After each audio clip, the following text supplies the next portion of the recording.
Welcome to Bards and Barrels, the podcast for Dungeons & Dragons players new and old. I'm Ross Struess, and I'm joined by my friends and co-hosts Brett Miller and Phil Boone. We'll be exploring the world of Dungeons & Dragons in each episode, sharing our experiences, offering tips and advice for those who play and run this classic game. So whether you're a new player just starting out or a seasoned veteran looking to get a new perspective on things, Bards and Barrels has something for everyone. So sit back, grab a drink, and join us as we roll for initiative and embark on an epic adventure. And there's the opening crack. It is time for another episode of Bards and Barrels. I'm Ross, along with me for the ride as always, Phil and Brett. How we doing this evening, gentlemen? Woo, I'm ready for this one. Glad to be back in the rolly chair. It's a good one over there. It's that nice lumbar support, right? We are going to do another mailbag tonight, and this one should be a fun one. So I think we'll just jump right into this, guys. Here we go. Which class is useless when it's improperly equipped? Oh. Okay, I got a story for this one. I would say, from personal experience, when you have a warlock that does not have Eldritch Blast equipped, or any spells, they can't do much. That's fair. Yeah, in DnD Beyond, like, you're going through making your character, and it's like a separate tab along the way that you have to equip spells. And ding dong me forgot to go into that tab and equip spells. And so we start getting into this campaign. And I have nothing to do. I have a short bow, and we almost got wiped.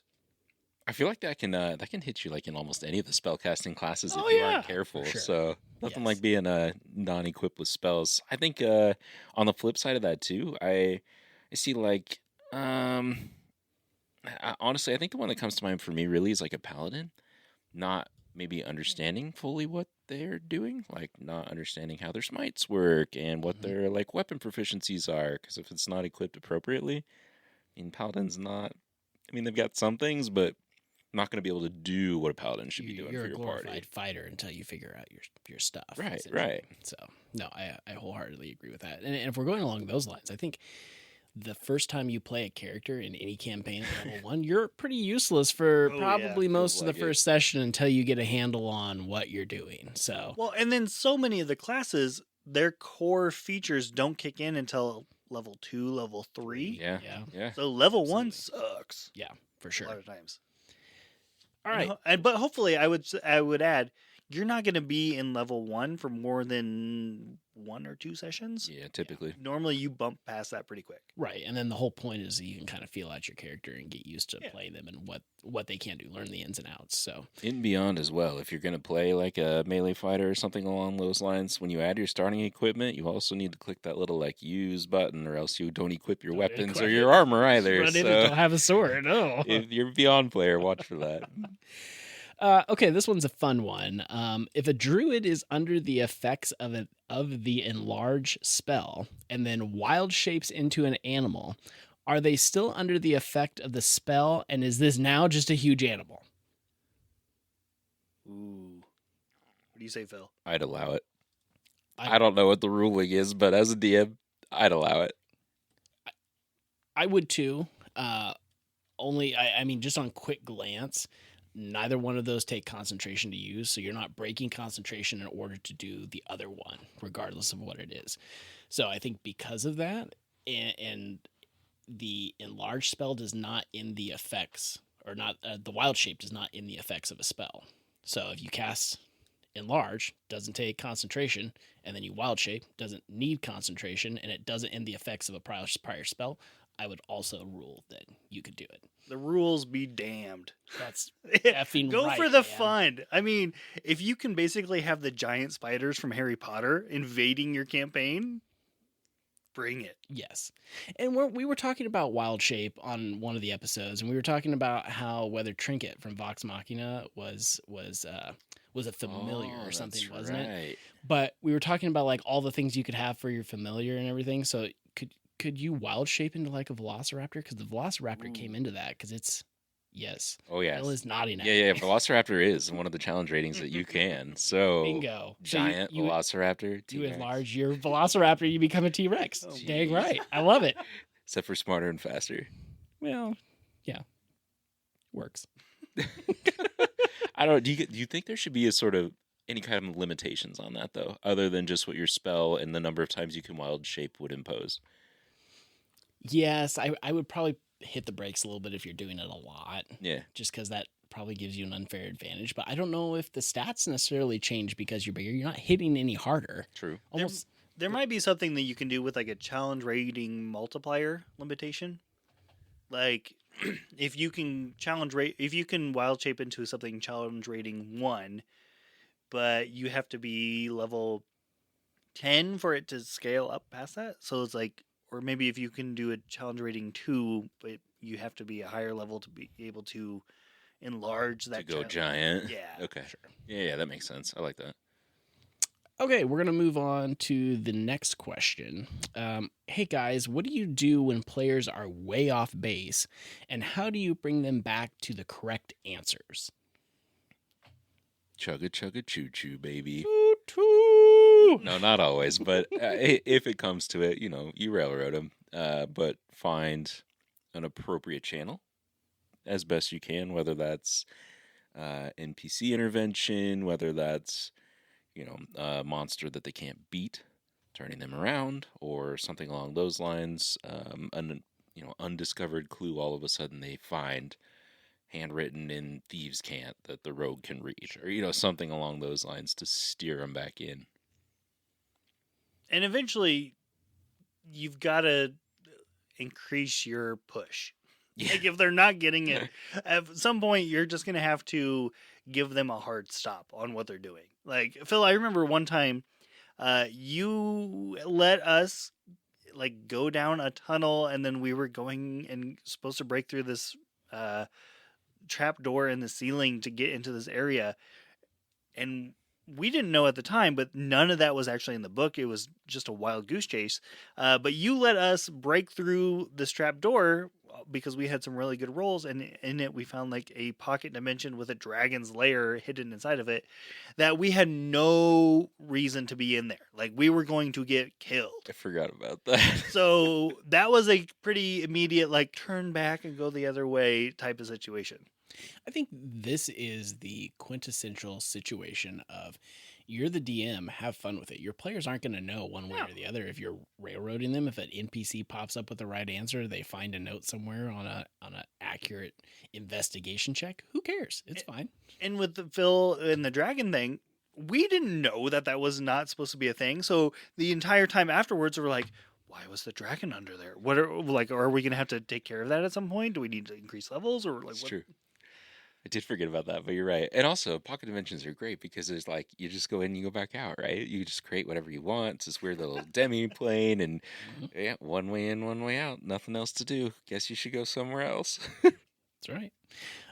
Okay, here we go. So, how do you feel about reskinning spells? Effects would be similar as possible to the original spell, but maybe a character has like a water version of Fireball or rocks flying instead of the fire or something like that. Yes. I think if you can do it in a way that fits your characters, go for it.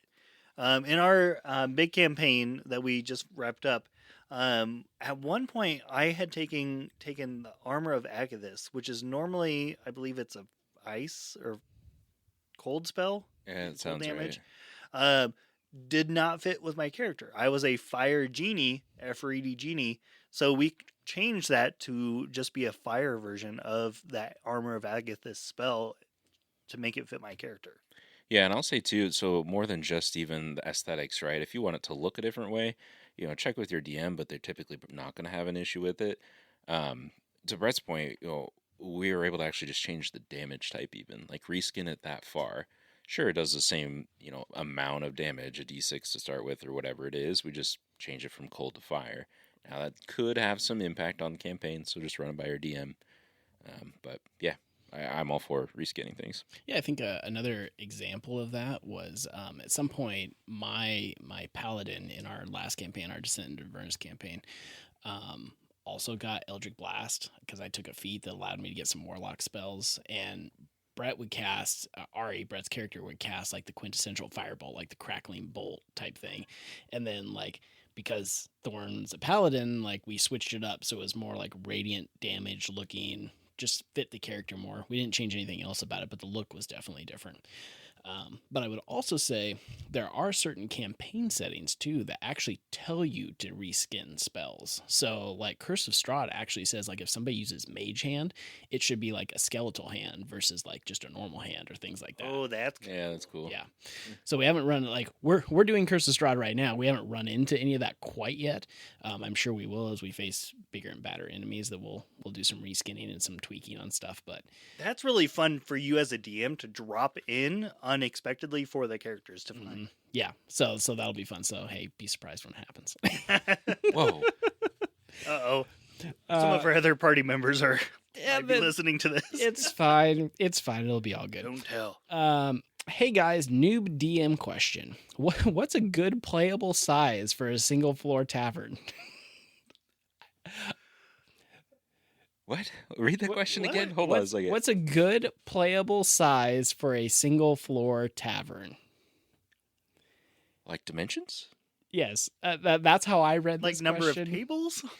I think that what they're trying to figure out, and if we don't answer this correctly, please reach out and we will try to re-answer this question for you. But my guess is they're trying to like figure out complexity, right? So it's like, this is my first tavern we're going into. Like, I don't want to be figuring out a massive tavern. So what's like a manageable size?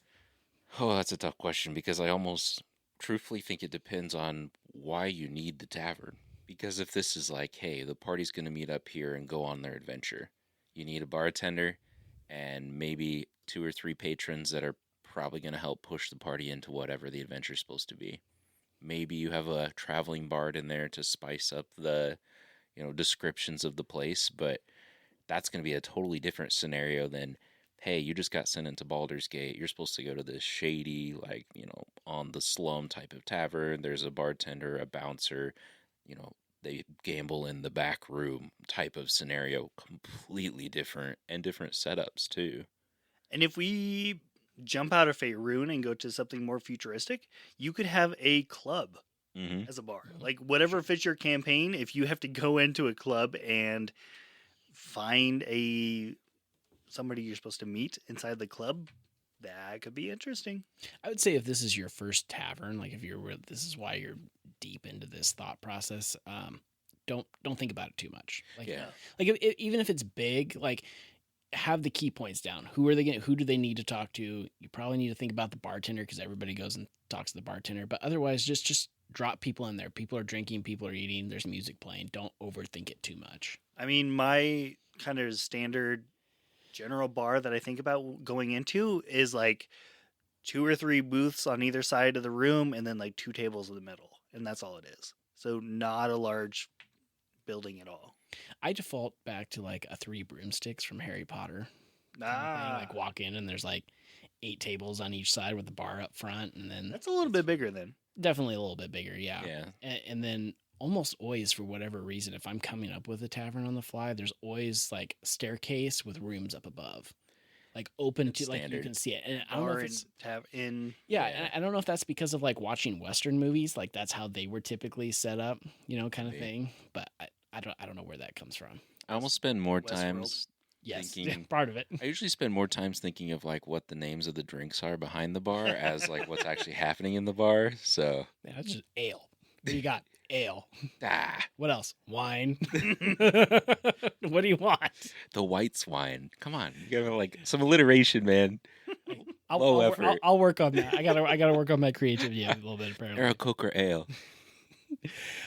Okay, so how do you guys define murder hobos? I think my party might be a set of them, but I'm unsure. If you have to ask that question. I define them as player characters. Well, the character that I'm playing in the current campaign that one of our buddies is running, one of his character traits is shoot first, ask questions later. And that might be the motto of a murder hobo. I think that is the motto of a murder hobo. But my alignment doesn't push me into that every situation. Murder hobo, I would define murder hobos as a group of people that shows up and instead of trying anything else, they don't try to talk through a situation, they don't try to investigate a situation. They show up, they see people, and the first thing they think of is, see ya. Yeah, totally. Like if your first instinct is kill, kill, kill, you're murder hobos. Yep. Yeah. And I think typically what you'd find is it's combat heavy parties are probably going to lean that way a little bit. If you don't have a group of people who are very good in social interactions within the game, you're going to have more of that type of stuff for sure. Yeah. Okay, next question. Wondering what you all thought about the Cragmaw hideout cave at the beginning of Lost Mines of Phandelver. I'm getting mixed reviews with some saying that it's perfect and others saying that it's too complicated for first-time players. And I think all of us, have you run? I've Lost done that Mines? part of it. You've done Lost Mines. You've definitely done it, and I've done it. So I thought this was an appropriate question when I was going through to talk about this one. So repeat the question. It's asking if it's complicated for the player or for the DM. Yeah, I was wondering the same. I would say it doesn't specify, but we could probably talk about it a little bit from both aspects, I think. I don't know how you guys felt, but as a DM, I definitely had to reread that section like several times to really kind of understand what was happening. Yeah, for sure. Because there's like pool mechanics, there's layers. Yes. And there's like a bridge that goes across. And I Yep. think that's what gets confusing is like the route that you're supposed to go kind of zigzags and it gets a little convoluted with being able to follow that with just the pictures in the book and then trying to explain that to the players. Yeah. I would guess almost as a player, like you're probably fine if you don't really look at the map Mhm. because Yeah. you just kind of get what's explained to you for the most part. But I don't know. I think it was a little bit of both. I think as a player, if you weren't looking at a map, it was probably fairly easy because it's straightforward. You just where you need to go, what you need to do, right? As a DM, I thought it was a little tricky because I also had to think because like you guys were saying, like just that setting, different layers, bridges, like I had to be very careful with how I was explaining things, like in relation to where players were. Yeah. And for, going from like 10 minutes earlier, you were having your first battle with like 3 goblins out on the road to now you're in this cave. And I think there was was it a bugbear or a goblin? Something was in there. The main one of the first bosses is in there. Yeah. Plus some other like smaller people you fight. Plus you got to rescue the one guy that's in there. So there's a lot of stuff right off the bat in a Kickstarter campaign. It's not a super easy dungeon for a No. low-level character. That's for sure. There are quite a few enemies in there. Several things that can go wrong. You can drown. Like, there's a lot that can happen. Different routes that you can go. Yeah. So what suggestions would you guys have for this person as far as like running it? Because I think what the conclusion we're coming to is it's kind of a mid-level. It can be complex depending on how you're looking at it, but it's also fairly simple encounter for the most part. So what suggestions do you guys have? I would say focus on the main route that is most likely to be taken. That's true. Even though there are multiple routes outlined, you don't necessarily have to offer them all as a DM if you don't want to. If you kind of want to keep it a little more simple, easier for you and the players, just give them one choice. Honestly, what helped me was listening to like a live play podcast that did it, and just hearing like the way that they did it was helpful as well. Right. And I think that kind of goes back to a mantra, so to speak, that we've said in several episodes. It's like listen to other people play, watch other people play. Like anytime you can consume that sort of stuff, it's just going to help you be a better DM and a better player. Just helps you understand the game better. Yeah. So this question, a little bit more serious than some other ones that we've had tonight so far, but what do you do if you have a player in your party that's been a DM before and is making some snide comments like, if I was the DM, I would do this? How do you handle that? That's a tough question. Take a deep breath. I think that's step one. for Step sure. one Yes. is don't escalate. Yeah, and know that it doesn't mean you're doing anything wrong if you're Yeah. the DM. Right. This is your campaign. Yes, and you get to make the choices, and you get to adjudicate the rules or ignore the rules. That's your choice. It's your world, Right. And if you end up with a rules lawyer on the other side of the table, even if they're not a former DM, sometimes you might just have a rules lawyer. Mm-hmm. Sometimes you're going to have to remind them, hey, I know that's what the book says, but yeah, this is what works for this campaign, or I've decided that we're going to play differently in this setting, or even, you know what, you guys are on a roll, and I didn't want to disrupt the story. I think like if you want something that says that to back you up in that situation, there's that paragraph right at the beginning of the Dungeon Master's Manual that basically says these books are guidelines only. This is your game. Run it how you want to run it. Your decision is the final decision. Yeah. So it's like even if it's just showing them that, it's like this is my game. This is how I want to run it, and that's how it's going to be. The decision I make on whatever is the final decision, just the way it's going to be. I will say also, though, take a good look at your party, because I feel like if you're in a party with friends, especially, and you respect each other, you're probably not making those kinds of comments. We have all DM'd. We do not make those comments to each other. No. Phil, Brett, and I. No. Never. And actually, there are times in campaigns where I'll look at Phil, I'm like, does that make sense? Should I ask for something else in that situation? And then we trust each other, and we're good enough friends that we're just like, we take each other's advice. And that's the ultimate goal, right? It's supposed to be a group storytelling game. Like, that is the whole point. And I think as each of us have gotten into DMing, it's helped us do that. Like, okay, well, can I make this check instead? Of course you can, right? Like, you're respectful about it. You're like, I can make a case for this. Like, yeah, that makes sense. Okay. Sure, roll a religion check for that history. Whatever it looks like. Whatever it was. Yeah. Yeah, for sure. And I would let them like suggest things to you, like Phil said, and not just be completely you are the DM, you're a power hungry DM, but it's you with the players. So let them have some say in it as well, but in the end, you're the DM.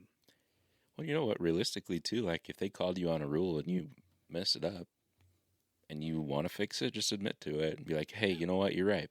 Thank you for letting me know, and I'll course correct next time and go on your way. Like, that's okay to do, too. No one's perfect. Right. And I think it's a balance between all of those things. Yeah. You don't have to do the same thing every single time. Do a mix. Keep it light. Be open and transparent with your players too. Right. When you need to be, but also hide things. Right. Yeah, you're Like the your DM. dice rolls. Right. Oh, Yeah, exactly. Okay, so we're gonna stick with one more serious question before we lighten things back up. But this one is kind of important, I feel like. And it says, hey y'all, I've been DMing the same party for about 3 years, and I recently had my first baby, and I don't want to shortchange my players. I do prepare a lot and do a ton of writing. I intend to continue the campaign, but now I just want to push the story along and bring it to a conclusion, and I feel bad about it. Help, please. Oof. We have all been there. We've all got little ones, and have struggled through some droughts of playing campaigns. Yeah. In the meantime, when those little ones come, and it's okay if you need to take a little bit of a setback. Focus on your family first, but don't say never, or don't say you're done, because this is your new routine. You're going to get settled into it, and you might find a balance that you can come back to it. yeah. And I would, encourage this person too to not rush their story to a conclusion. Don't shortchange yourself like that. If you've put in the time and you've been writing this story, you know what? You may not have time with the newborn at home to run your sessions, but you might find yourself when you're awake in the middle of the night with that baby with some time to write. So use it if you have, or if you can, and just communicate with your party. Be open with them. If you guys have been playing for 3 years, they're going to be understanding. They're invested at that point. Absolutely. They don't want you Yes. to. No, They don't want you to exactly. conclude it either. Exactly. Okay, so we're going to lighten this back up a little bit. Do you guys use milestone or XP for leveling up? Milestone. What is XP? No, I'm kidding. I think I tried to use XP once, and then as a DM, I'm like, I don't want to keep track of this crap. I don't think that's something we touch on. Ross, do you want to explain the difference really quick? Yeah, so milestone leveling up would be like you hit a certain point in the story or something, and then your DM just says, okay, you are now at level 2, and then everybody essentially advances at the same rate. With XP leveling up, as you do things, kill monsters, there's certain amount of XP that's part of that, and then your DM divvies that XP up among your party. So then you run into instances where certain people may level up faster than other people. I will say, now that I've explained that, that's partially why I don't like it. I would much rather a party progress together than at different rates. The only thing that I find myself sometimes falling into if I'm not careful is forgetting to level parties up. And I'm guilty of that, as you guys know. I've done it before. But a lot of your newer published works are milestone works. Like, you'll hit a certain section, they say the player should advance to level 5 before proceeding to the next chapter. Right? Like, it's written in there. One thing that I find challenging about XP instead of milestone is you might think, oh, well, they defeat a challenge rating 2 monster, they get this much XP. And yeah, it kind of works like that. But as soon as you start introducing like multiple monsters, you start bringing in like multipliers and things for XP, and it gets kind of messy. It's very hairy. Like, there's just a lot to it. There is. And social interactions don't necessarily get XP assigned to them. So you kind of have to figure that out yourself as well. And milestone's just easier. As a DM, if you're going to find something to cut XP tracking and just do milestone. I would say, though, that I'm not totally against having players level up at different times. I agree with that. Like, if it was a session or two off from some people going up a level from other people in the party, I could see that working. I think the XP is a bigger issue when, like Phil was saying, it's mostly combat focused. It is. Sure. And so you're going to be encouraging your players to just smash things and kill things. And that kind of lends itself to certain characters more than others. And so it can be a little bit of an unfair advantage and kind of railroad your style of play. Yeah, it almost pigeonholes you into like a specific kind of campaign. You don't get all the pillars. You just get combat. Right, for sure. So as we reach toward the end of the episode here, this one's an interesting one, and it has to do with some D&D lore. And I don't know if we're going to be able to speak to the D&D lore, but we can at least talk about this happening. And the question is, has a demon ever sought redemption in D&D lore? So I don't know if there has or hasn't been something like that, but I think this is an interesting conversation for us to have really quick, because having just run the Descent into Avernus campaign, we actually redeemed a demon, or was she a devil? She was Archdevil. She was an archdevil in Zariel. But I think this question is focusing more on like a devil or demon like seeking it on their own. So let's just discuss this a little bit. Like, do you think this would be a cool storyline to follow? Maybe how would you work this in? Because it's not really something that a PC can do necessarily, player character. I think actually it has to be, because by their nature, demons and devils, their whole purpose for life, or what they desire, would never lead them to a position where they would want redemption, ever. It would have to take some sort of a PC catalyst or something to make that change, because they're innately evil characters, and I don't see that in their nature. And I think it can happen over time. I don't think it's like a one roll thing. Right. It needs to happen over multi sessions, and maybe it's you work your way up to it.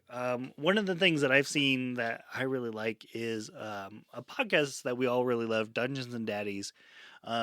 They do a thing where they will have a social encounter, and it's a weighted, or it's a positive and negative. So you get first to 5. If you have a positive encounter with somebody, you get a plus. If it goes negative, it's a minus. And that can have, those can diverge. And if whichever reaches whatever number 5 first is the way that person goes. And if you have that happen several times, like going in the positive for that demon, eventually maybe they can be redeemed. Sure. I like that. I think that would be a fun way to play some things. That would too. I guess I might recant a little bit on my other statement too. So not maybe just PC interaction. Obviously, like, you could, as a DM, introduce deity interactions too. Right. Like, yeah. try to recruit one over, or something along the lines to turn the tide in the war. That kind of thing could definitely happen too. I think this could be a way where, like, if you wanted to play an evil character, because we talk a lot how, like, typically evil characters don't fit into campaigns because their motives are very different. But if you wanted to be an evil character, but your personal arc is you are seeking redemption, and then that allows you to interact with your party a lot better and choose good instead of the evil. That could be a fun way to play it. That would be cool.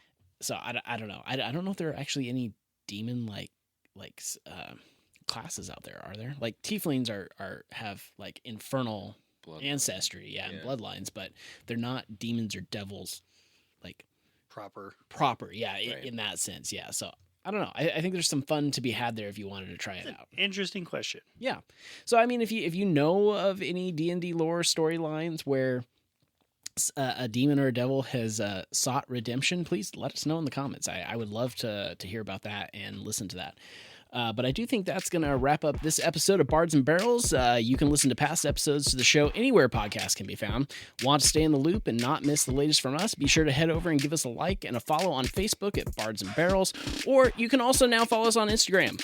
We'll see you soon.